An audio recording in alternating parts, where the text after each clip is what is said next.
All right, let's talk about one of the most frustrating and honestly most expensive experiences for any trader. You know that moment, that feeling of being totally frozen, that indecision that costs you real money?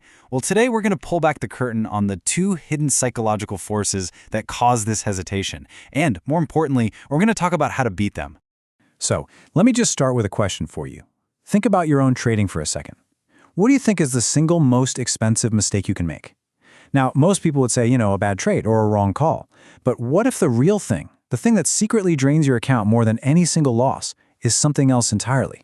And there it is. The answer is hesitation. It's that split second of doubt, that overanalyzing, that failure to just pull the trigger when your system is screaming go.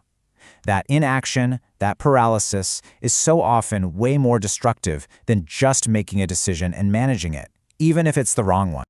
Okay, so we've got our enemy in our sights, hesitation. But where does it actually come from? Because, it's not just some random doubt that pops into your head. This paralysis is actually the result of a massive tug of war going on in your mind between two incredibly strong and totally conflicting emotional forces. So let's break them down one by one. So let's meet our first psychological villain. And it's one you've definitely heard of, but maybe not quite in this context. FOMO, the fear of missing out. In trading, this is that frantic voice in your head that's yelling, go, go, go! Everybody else is getting rich, and you're being left behind.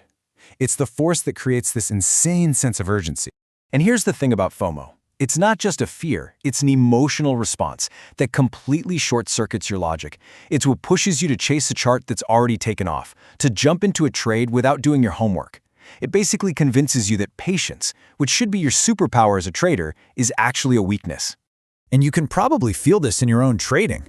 You ever see a huge green candle and just jump in without even checking your setup? Or how about this one? You miss a trade, you watch it become a huge winner, and then out of pure frustration, you go twice as big on the next one? Yep, that's FOMO. It's a master at convincing you to ditch your carefully crafted plan for the cheap thrill of the chase. Now, let's meet the other force in this tug-of-war. If FOMO is the little devil on one shoulder telling you to jump, this next one is the devil on the other shoulder, whispering for you to stay put, to stay frozen, to not take any risk whatsoever. And we call this one the fear of loss, or FOL. Fear of loss is what keeps your finger from clicking the mouse, even when a trade meets every single one of your rules. And the root cause of this is a really powerful psychological bias that we're all hardwired with, called loss aversion. And this chart just illustrates it perfectly.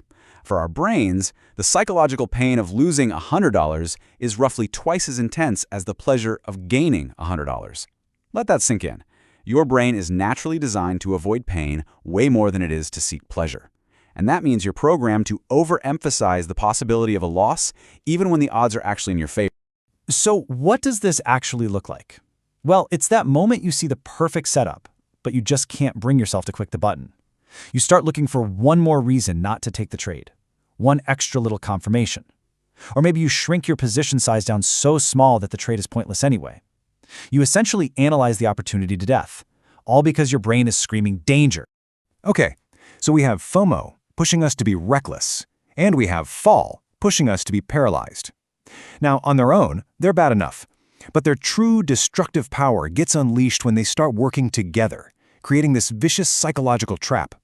Let's look at exactly how this trap gets sprung. This quote from the source material just nails it. A double bind. It's a no-win situation. You're basically damned if you do, and you're damned if you don't. And if you're a trader, I'm willing to bet that feels incredibly familiar. So listen close, because this is how the trap works. Let's walk through it. Step 1. Your fear of loss kicks in, you hesitate, and you miss a perfectly good trade. Step 2, you then have to sit there and watch that trade become a winner without you, which triggers this massive wave of regret and FOMO. Step 3, now FOMO is in the driver's seat, so you impulsively jump into the very next trade you see, usually without any real analysis. And then step 4, because it was a rushed, emotional trade, it loses, which, of course, just reinforces your original fear of loss, making you even more likely to hesitate next time. It is a perfect, self-fueling cycle of disaster. And that's the bottom line. This horrible cycle just bounces you back and forth between two terrible states of mind. You're either frozen solid by fear or you're frantically rushing because of urgency. And disciplined, calm, methodical execution, the thing you actually need to be profitable, it's impossible in either one of those states. All right, I know. That sounds pretty grim. But here's the good news. You absolutely can break free from this. And escaping this trap isn't about willpower or just trying to be less emotional. It's about building a system that makes these feelings almost irrelevant to your actions. Let's dig into how to do that. So really, it comes down to a choice. Which brain are you going to use for your trading? Your emotional brain is all reactive. It's driven by FOMO, by fall, by feelings, by what happened on the last trade. But the systematic brain? It operates on a totally different level. It's driven by a checklist, by rules, and by a repeatable process. That is where you want to live as a trader. So what does it actually take to build this systematic approach? Well, here's your toolkit. First, a couple of mindset shifts are key. You have to accept that missing trades is just part of the game, and you have to start treating losses like a business expense, not some personal failing. Then, you build the process. Create a simple black and white yes or no checklist. If the boxes are ticked, you take the trade. No gray area. And finally, you protect yourself. Use strict position sizing so that no single loss can ever really hurt you. And start judging yourself on your execution. Did you follow your rules? Not on whether a trade made money or not. And this might be the single most important takeaway from this entire explainer. You are never going to eliminate fear. You're a human being. The goal is not to become a robot.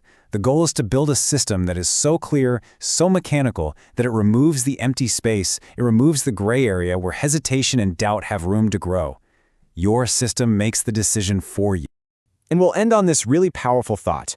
Success in trading doesn't come from being fearless. It comes from having the discipline to act in spite of your fear. It comes from trusting your process more than you trust your fleeting, chaotic emotions. Build a system, trust the system, and I promise you, you will conquer the hesitation that's holding you back.